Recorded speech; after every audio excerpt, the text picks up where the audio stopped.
Hello, my name's Andy Schmuckler. I've spent a bit over a half century trying to understand the forces at work that keep us from getting the kind of human world that we would choose if we found that we had a choice. There are a lot of forces at work, and I'm going to discuss right now something that is at work in American society, which has to do with the power of the corporate world, which is considerable, and understandably so. It's an outgrowth of how a market economy works. And I have a book you might find of interest if you want to see what some of the problems that are built into a market economy, called The Illusion of Choice: How the Market Economy Shapes Our Destiny. State University of Press published it, and it's still in print. A couple days ago, I was going through some old papers, like from the early to mid 1990s, and I came upon a piece I had no recollection of ever having written.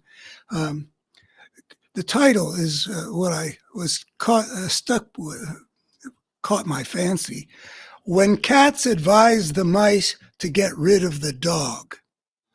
And it got me thinking about what we're seeing right now in American political world, where Elon Musk, one of a set of billionaires, but obviously the leading figure designated by our newly elected catastrophic president to play a great role in taking a wrecking ball to the American government.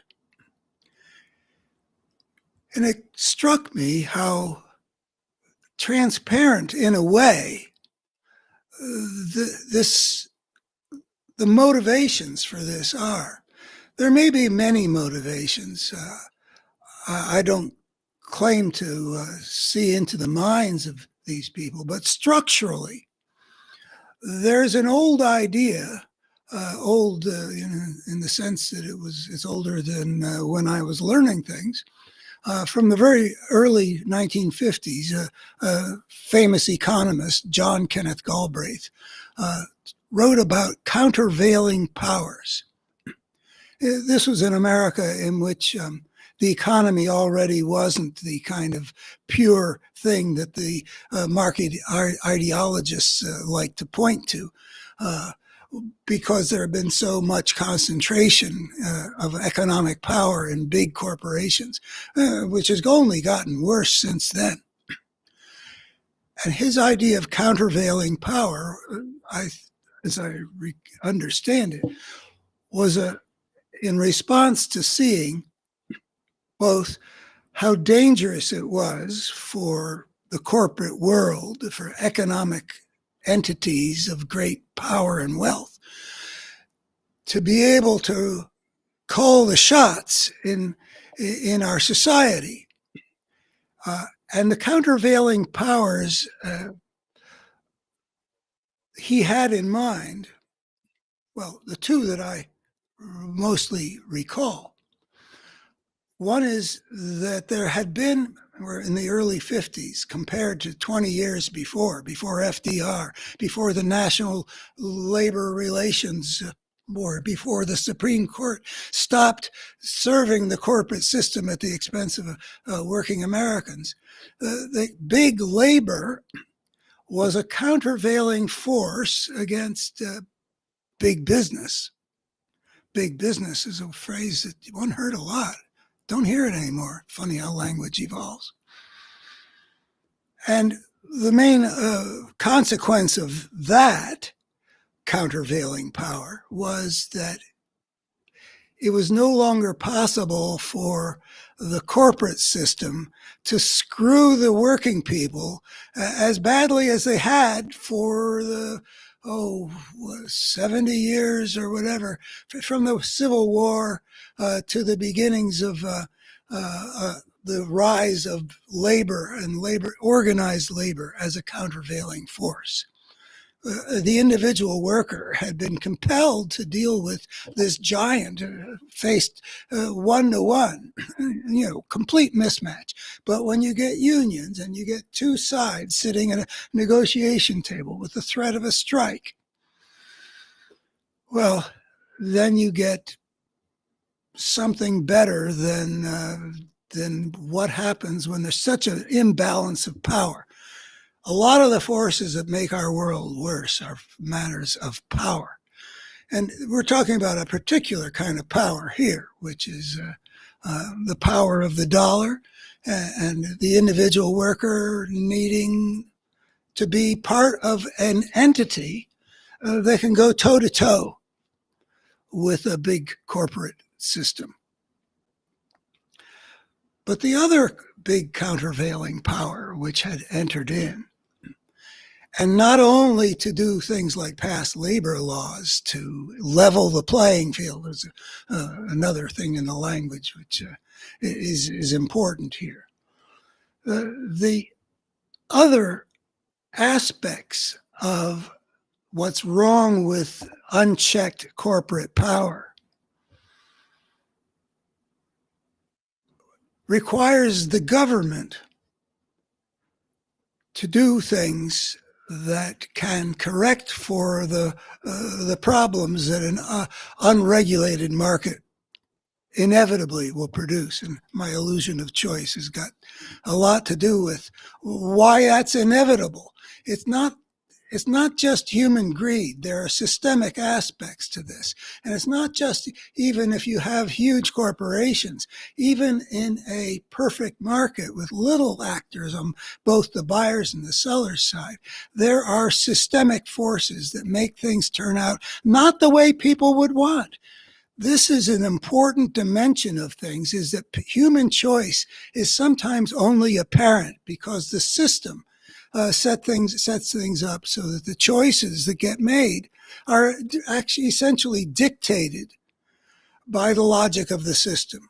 And the logic of the system does produce big powers in a lot of industries, monopolies and such. And one of the first things that the government ever had to do was Sherman Antitrust Act, which I think is 1890, even before the progressive era, recognizing that you can't let big aspects of the society get dominated by a single actor. But going back, there are a lot of things that the market is blind to. It's a marvelous mechanism. I don't want to be mistaken for someone who is sort of hostile to capitalism in principle. There are just a lot of marvelous things it's able to accomplish. But it has its areas that it's sensitive to and its areas that it's blind to. And if you let all the decisions be made, you end up with a society that people wouldn't have chosen in terms of how nature's treated, in terms of the values that have been that economic might have instilled into the people. Take a look at the illusion of choice. Last name is Schmuckler. So the American government during the major rise of American corporate system, the industrialization, the age of the robber barons, and on into well into the 20th century. The American government was essentially dominated most of the time, from the presidency to the Supreme Court, by corporate power. And then came FDR. Not that there wasn't a lot of struggle all the way through about the right to strike. And I mean, there's a lot of things going on. But the government became, after FDR, a major actor, a countervailing power against the otherwise unchecked power of corporations to pollute and a variety of other things that the government is necessary to step in there to regulate. You probably can see where I'm going with these oligarchs, these plutocrats that are wrecking our government. we have had a government which has been regulating the economy inadequately, I would say, but meaningfully for a long time. Where 1935 was 80 years ago. No, it was 90 years ago. It's a long time that we've had a government that was acting as a real countervailing power um, to make sure that the market economy stayed within certain bounds that were compatible with the good of the society conceived of in terms that the market doesn't attend to so well. Well, the Republican Party has always tried to teach the mice to go back to when cats advise the mice to get rid of the dog. The Republican world has always been railing about, oh, regulation, regulation, regulation, as if regulation were a bad word. Now, bad regulation or stupid regulation, that's a bad word. But no regulation is a disaster for society. We discovered that by the things that the muckrakers raked up in the time of Teddy Roosevelt that led to a lot of reform of the American economic system. We have seen how terrible it is when corporate power is allowed to run amok. Back in the early industrial time, that's what happened, and we saw it was really ugly. I don't know what it would look like with this particular different economic reality. It's not U.S. Steel. It's Apple and Meta, and what's going to happen if they get unchecked power. Well, that's what they're. I think that there is an element, a big element of that in what Elon Musk is now doing.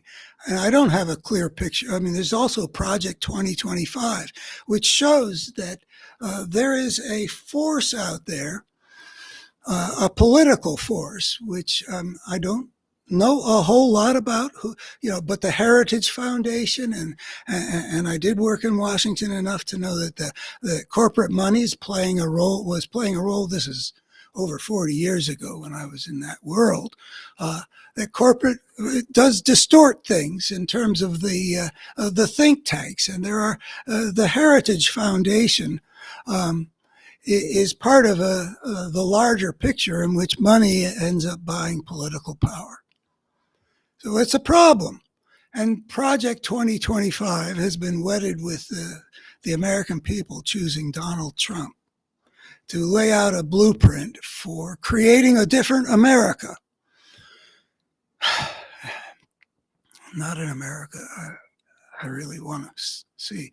I'm going to be 79 next month. I want to live to see an America that's not as ugly as what these guys are trying to create. And they're trying to get rid of the countervailing power that keeps them from doing whatever the hell they want. Now, I've heard Elizabeth Warren. I mean, again, I like to talk about things I know in depth, but there's a lot I don't. Mostly, I don't know much about Elon Musk and where he's coming from and how all these billionaires are fit together in that cabinet, and what the relationship is between the Project 2025 piece of the world that produced that and this Trump presidency. I don't have a rich picture of that. But I do see that, well, Elizabeth Warren was on TV and I watched, and she was showing that Elon Musk has all these engagements with the U.S. government. And a huge amount of money gets paid by the government into Elon Musk's businesses, SpaceX. Also, there are a whole lot of ways in which the legal system, now that we've got a countervailing force and we've got laws to keep big business from screwing people, And Elizabeth Warren, who's a major mover behind establishing that consumer protection entity that they're trying to destroy utterly now.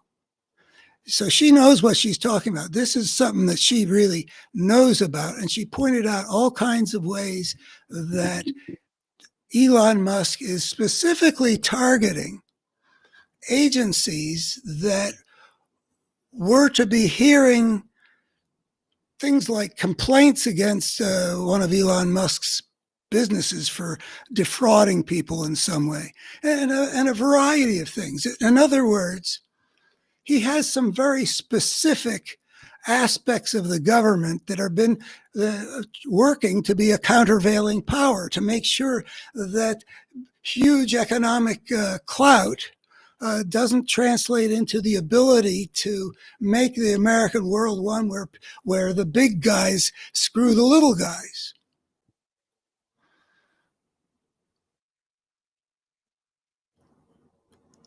So I think that I'm guessing that if we look at the whole picture of like who funds the Heritage Foundation and all that stuff, we would find that this is the cats trying to convince the mice, by which I mean the Republican base that's accepted this all this time, to get rid of the cat, the dog. The dog in this case is the federal regulatory system, backed by law, enforceable by this countervailing force of the American government against big business that's required to seek its profits in ways that are consistent with what a decent society requires it to be. And that's what they're pushing toward, which is in an indecent society, a plutocracy, where the people are not reasonably treated and the whole society is in a pathological condition. I mean, there's a version of that in Russia where the oligarchs, I gather, control a huge part of the Russian national wealth. This was before the Ukraine thing, so I don't know, how things are with the sanctions and all. But we know that the oligarchs are basically exploiting the Russian people, taking way more than any legitimate share in this kleptocracy. Well, and the Russian people being kept really much poorer than they should be in a decent society. I don't know what exactly this American version would be. It wouldn't look like Putin's Russia, but that's the kind of thing that I think that we should be aware of when we watch the various ways in which Elon Musk and whoever else are destroying American institutions. Particularly taking out those institutions that have been used to limit their power and their freedom to do whatever the hell they please. And that includes the Justice Department. But it also includes, inspectors general. Oh, they've gotten rid of all that business about corruption as being a problem. I can't remember the names of the laws, but they've basically sent out the message that political corruption is okay with them. This is a particular spirit it's not American capitalism per se, I don't believe.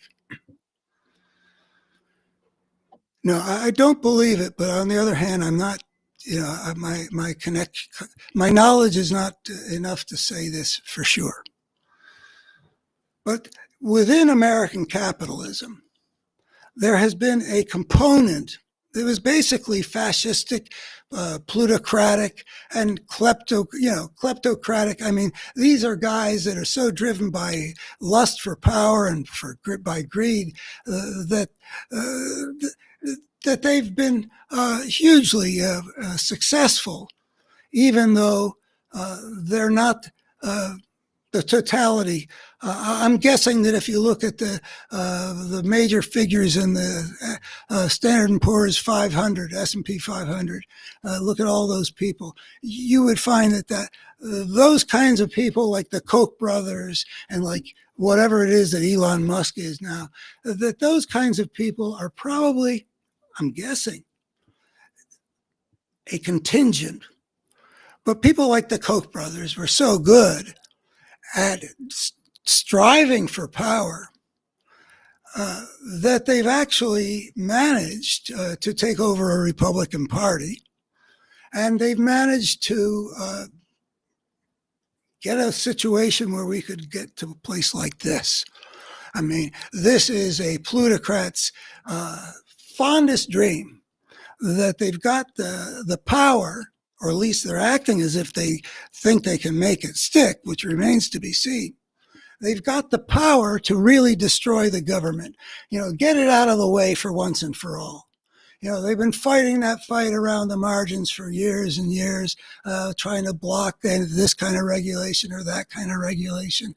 All these stories about all the various industries and how they've been taken to court, like asbestos and tobacco, because it's not okay to do what they did that killed a lot of people. They've been fighting the fight for a long time, but the government has stayed. The government that was took off during FDR's presidency into something that could actually be a countervailing power, and then built itself in by stages, working to be a fairly powerful system that plays a big role in how America evolves.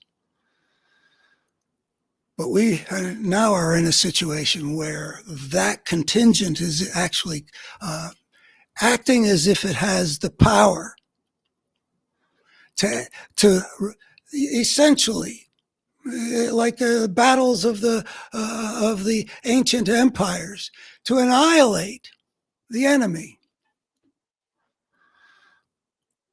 And of course, this fight has to be fought with great intensity, because I don't know which way it's going to go, but the difference between their succeeding and creating a society in which there is no dog, there's just the cats. And I love cats. I hate using cats as the bad guys, but that's what my title here requires me to do. When cats advise the mice to get rid of the dog. And here we get to the question of the mice, which is, I live in a conservative area in Virginia's Shenandoah Valley, so I kind of know something of what I'm talking about. The Trump and Elon Musk can be doing this thing, which is a real coup to help turn us into a fascistic plutocracy. And they don't see a problem with it. And the question often arises, what's going on with them? Do they not see what's happening? Or do they see what's happening and it's okay with them? Well, I don't believe that it would be okay with them to see this that we're talking about the kind of plutocracy that they're seeking.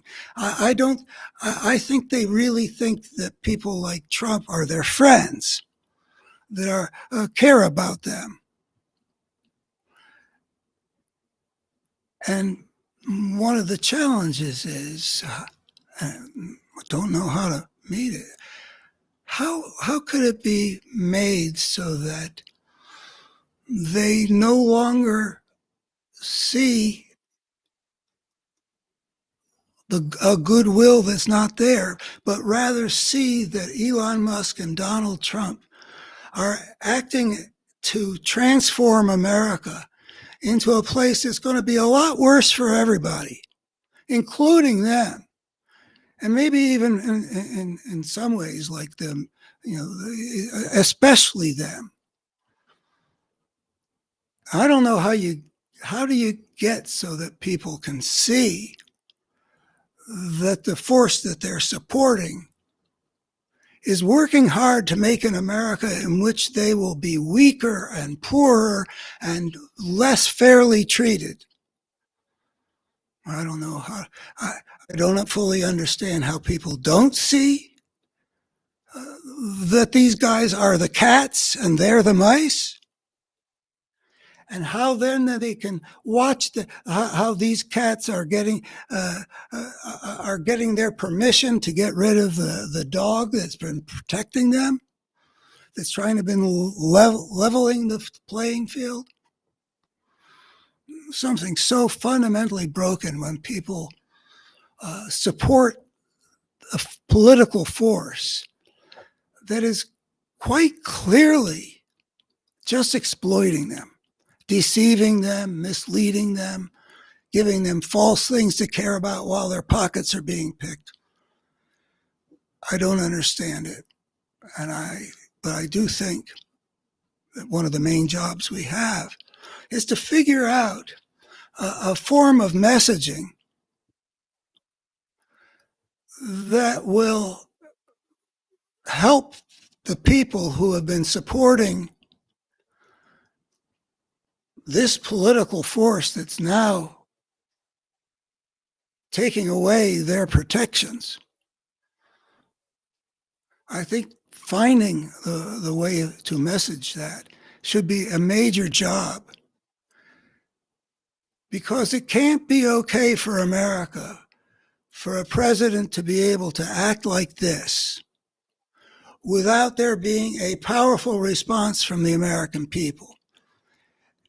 If you can't get a powerful response from the American people to what they're doing, we are not worthy as a people of being a democracy. It is just so clear that everything that's happening, that whole scene with Zelensky being treated that way with lies and insults and completely inappropriate, really the ugliest thing that a lot of us have ever seen acted out on the stage. And all these people come, this is something that if you see it, you got to know this is not worthy of any American support. How do we convey that to the Republican base, which stays basically loyal to Donald Trump, apparently, regardless of whatever he says or does? He can lie all he wants. He can grift all he wants. He can betray the basic values of American society. He can behave illegally. He can end our run as the leader of the free world, and it's all okay with the great majority of the people who voted for him, because he's still got approval ratings in the 40s. Something wrong when a society can have that picture of a leader behaving in these ways and maintaining substantial public support. Much of our crisis is a reflection of the state of consciousness embedded in the American people. And we need to be working harder to engage with that dimension of things, even while we're fighting in the courts and all that, to block these power grabs, these illegal power grabs. We also need to be working harder to reach the people who aren't seeing what's right in front of their eyes. And that's an important part of winning this battle, if it still can be won. It never should have come to this, but this is where we are. And the American people, what they see, what they approve, are key to long run bringing American democracy back together when half of it has been already overtaken by a fascist force that exploits the people whose support gives them power. The cats advising the mice don't care about that dog. Support us while we kill the dog. I'm Andy Schmuckler. My ideas are laid out in a systematic way about the big picture of both what's going on in America and what's been the inevitable problem with being a civilization creating creature and the challenges that we face about human civilization that must be met if we're not going to destroy ourselves. My website is a betterhumanstory.org. A betterhumanstory.org. And this whole time when we talk about, the plutocratic vision of a society versus the democratic version, it's like the contrast in It's a Wonderful Life between Bedford Falls, which is the town with a lot of goodness in it, a lot of human decency, and Pottersville, the other way things might have gone, which is mean-spirited and people's lives are cramped. This is the choice that we're making, actually, in this battle.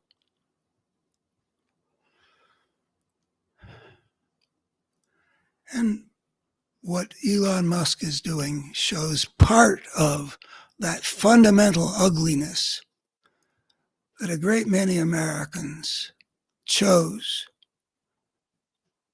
and somehow are still supporting.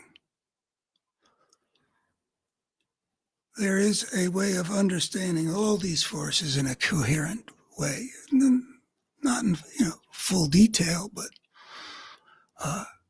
something that makes a lot of sense and really shows what our situation is in a way that is not generally recognized and I think has rather a profound effect on how you look at what we're here to do right now, where we are in the history of life on Earth, where we are in the evolution of human civilization, and what are the central challenges that we face.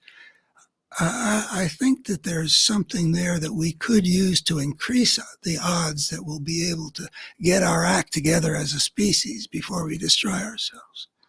I think it could help. And so here I am in this old age, still working hard as I can, because I love it, to share this, wow, look at what happened. Look at what we're up against. And that book explains what happens to a civilization creating creature. It's called The Parable of the Tribes, The Problem of Power and Social Evolution. Get confused. That book is titled What We're Up Against. I wrote both these. The destructive force at work in our world and how we can defeat it.